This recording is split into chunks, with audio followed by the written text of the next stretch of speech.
The 2022 NFL draft class is 2 full years into their careers, and some players have had phenomenal starts to their careers while others have not.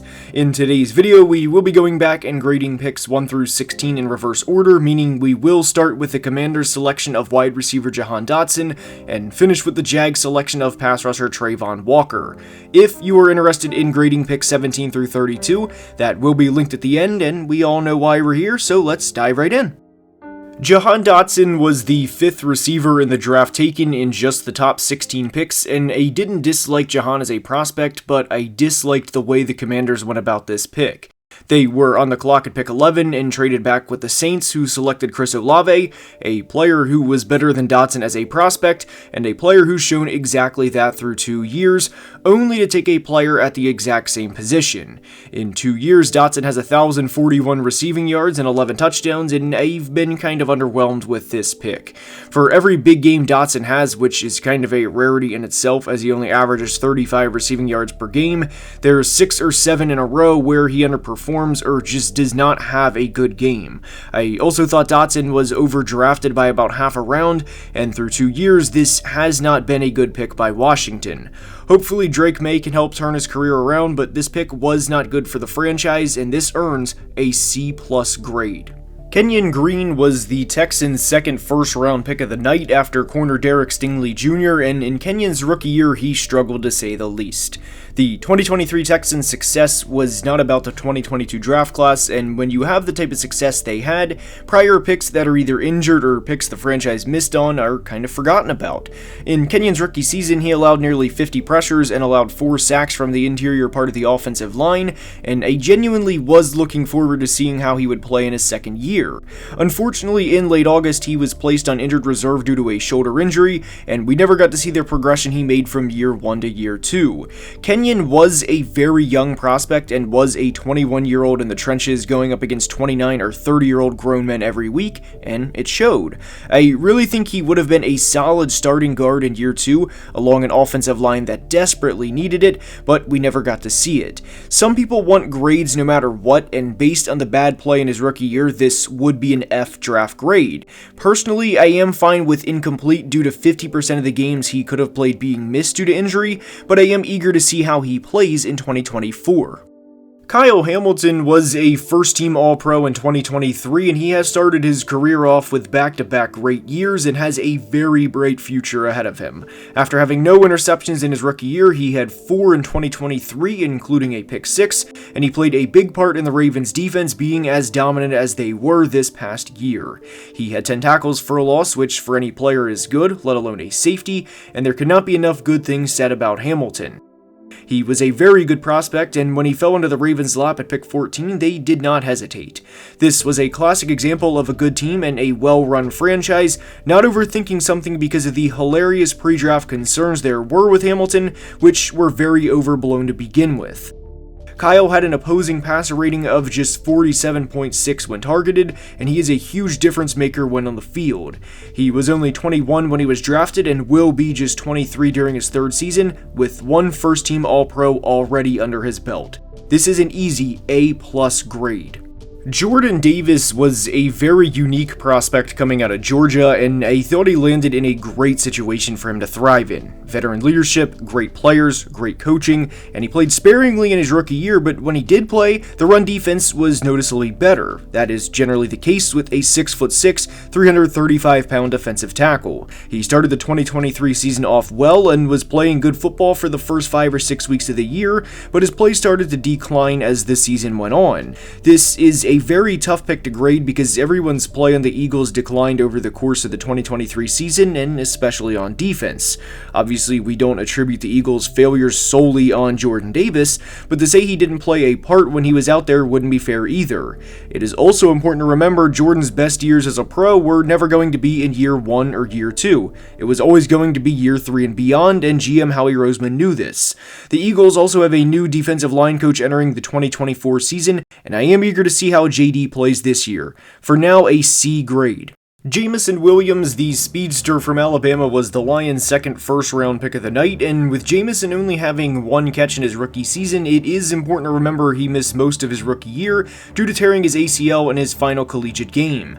I had big expectations for Jameson entering year 2 and thought he could be a 6 or 7 touchdown guy, along with 600 or 700 receiving yards even after the gambling suspension.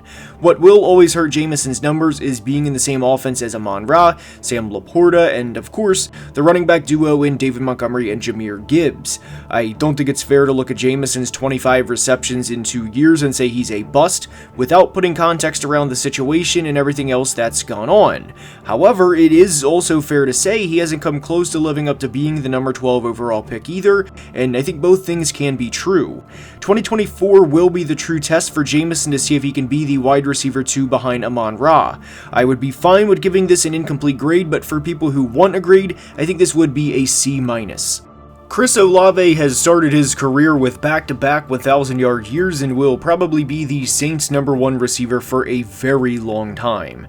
He had 5 100-yard games in 2023, and with how many good young receivers there are in today's NFL, I think Olave kind of gets forgotten about due to the depth of the position across the league. Olave is a great route runner and makes his quarterback's life easier, whether that's Derek Carr in his second season or Andy Dalton in his rookie year. Grading this pick is a little difficult because I'm sure Saints fans would argue that drafting a perennial 1,000-yard receiver in the first round should be an A+, and I completely understand where they are coming from. But is Chris Olave a top 6 or 7 player at his position that is truly a blue-chip talent that is in the same conversation as guys like Justin Jefferson, Tyreek Hill, and CeeDee Lamb? No, and that's also fair to say. I think Olave could be more productive in a better situation, but this draft pick was a hit for the Saints, an A grade. Garrett Wilson, like his former Ohio State teammate, has started his career with back-to-back 1,000-yard years too, and to say Wilson has had bad quarterback play through the first 2 years of his career would be quite the understatement. I don't think anyone would deny the amount of talent Wilson has, but even if you hate the Jets more than any other team, I think anyone can acknowledge that having passes thrown to you by Zach Wilson, Mike White, Chris Streveler, Trevor Siemian, and Tim Boyle will in fact limit your production.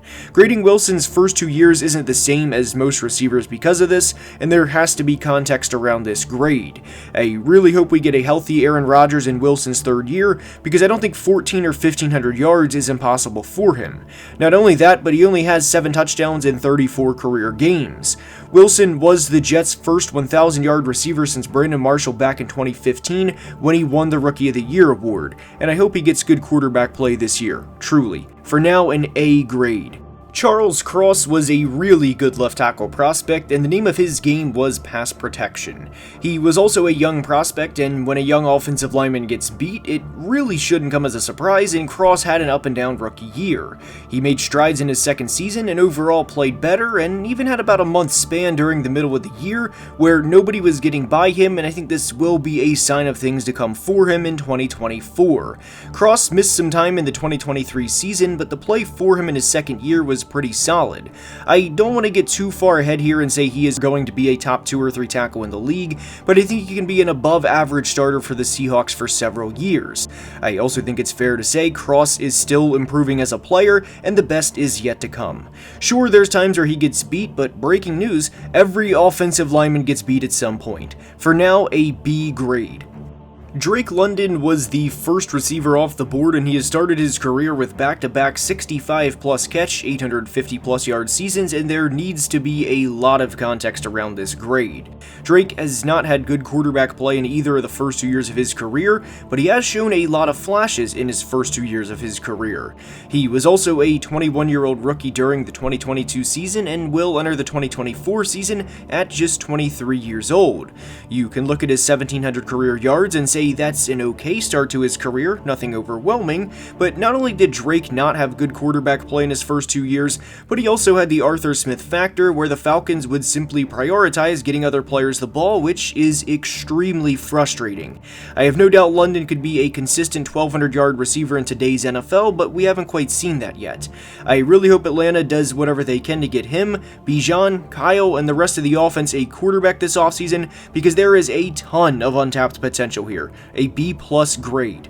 Evan Neal was the Giants' second first-round pick of the night, and the start to his career has been an absolute nightmare. He played in 7 games in 2023 and had 3 games where he allowed 6 pressures or more. There was one play in particular against the Seahawks where he started to block his teammate, tight end Darren Waller, while allowing a pass rusher to come through, which resulted in an interception thrown by Daniel Jones. That play, in a lot of ways, summarizes Neal's first 2 years. He also questioned critics at one point during the 2023 season, asking if his critics flip burgers while he is in the National Football League. I think that was far and away the lowest point, and that he immediately regretted saying that, but the on-field play has honestly been, at times, unplayable. There's not a lot more to say to this pick other than hoping he turns it around, but I don't think he has the quickness to play at the NFL level. An F grade.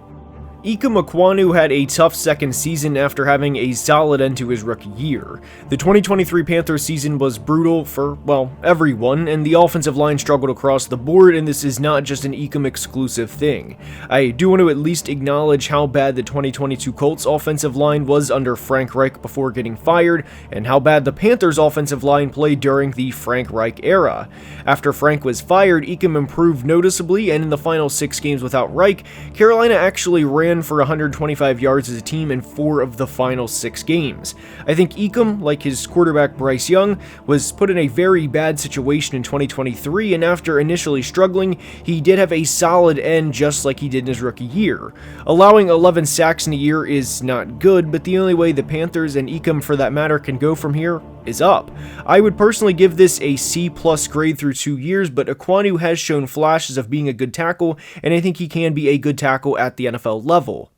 Kayvon Thibodeaux is a very tough player to grade because it is not as simple as looking at his first season and saying he had 4 sacks and looking at his second season and saying he had 11.5 sacks and think, wow, he had a big jump and will have a 14 sack season next year. Kayvon had 6.5 sacks against the Jets and Commanders in 3 games this year, which, as we know, were 2 of the worst offensive lines in all of football. In theory, he should be doing that against those teams, which he did, and congratulations on getting the production against other NFL teams, truly. But Kayvon had 44 pressures in 2023 and had 40 in 2022 despite the big uptick in sacks. 44 is of course more than 40, but he had an additional 111 pass rushing snaps this year, meaning his rate of generating pressures actually decreased from 9.7% to 8.4% despite the sack difference. I don't think Kayvon is a bad player by any means, but I don't think this is a top 5 pick player, and this is the most difficult pick to grade in this draft. Ultimately, we went with a B-. Sauce Gardner has had a phenomenal start to his career as he has 2 Pro Bowls and 2 first-team All-Pros in the first 2 years of his career. Sauce has had such a good start that when someone makes a play on him, it's pretty big news within itself. He is the definition of a shutdown corner, and in his career, he has a career passer rating of just 63 when targeted. He had 4 games in 2023 where he was targeted just 1 time, and there's a reason for that. Quarterbacks would rather throw the ball elsewhere than target Sauce, and quite frankly, I can't blame them. He's technically sound, he plays every game like it's his last, and I hope for his sake the Jets are good next year because I think Sauce is not talked about enough. I know there was a lot of hype during his rookie year, and rightfully so, but during his second year it was a lot of, yeah, Sauce is good, but the team sucks and we'd rather talk about the what-ifs with the New York Jets.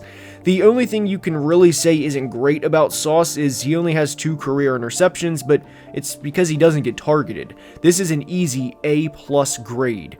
Stingley Jr. had a rough rookie season as he was in a system that wasn't very friendly towards his skill set, and the 2022 Texans season was pretty forgettable. To make matters worse, it wasn't a good look that Sauce had as good of a rookie year as he did, while Stingley, well, did not have anywhere close to as good of a rookie year. Derek played great in his second season in the 9 games he played, and the only thing you can really ding him for is he has played just 20 games out of the possible 34 in 2 years. Obviously, with the success success the Texans had this year, both CJ and D'Amico were going to get talked about, but Derek quietly had 5 interceptions in just 11 games, which was good for 4th in the NFL. It wouldn't surprise me at all if Derek gets this sauce treatment next year where teams just don't throw at him, because good things will not come from that. When you factor in Houston's pass rush along with how good of a corner Stingley is, this is a great draft pick. I would like to see one more solid year from Stingley because remember 2022 was rough for him, but for now this is an A grade. Aidan Hutchinson, the Michigan man, was the number 2 overall pick in the 2022 draft, and he had a good rookie year as he had 53 total pressures and had 9.5 sacks. How would he build on that in 2023? Well, he would go on to finish 2nd in the entire league in pressures, as he nearly doubled the 53 he had in 2022, and finished the 2023 season with 101 pressures.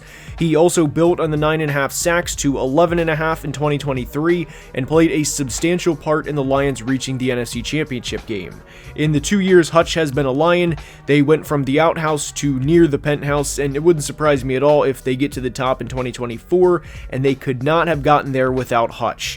He had 15 games in 2023 with 5 pressures or more, and this pick was everything they could have hoped for and more. It is an added bonus that Hutch is from Michigan, and he gets to help rebuild the team he grew up watching. He is a pain in the ass to play, and this is an easy A+ grade.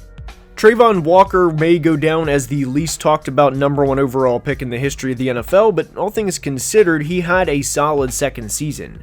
There was no denying Walker as an athlete coming out of Georgia, as simply put, there are not a lot of humans built like Travon Walker. He's 6'5", 270, and ran a 4.5 140 during the pre-draft process, while having a vertical of 36 inches. The big question with Travon was, can he translate this to the NFL and work on his craft to become a good pass rusher? He finished the year with 10 sacks and 19 quarterback hits, and even finished 3rd in the class with 59 total pressures. The one thing Travon needs to work on next year, and Jags fans would agree, is tackling. He had one of the highest missed tackle rates in the entire NFL this year, but I was impressed with Travon's overall body of work.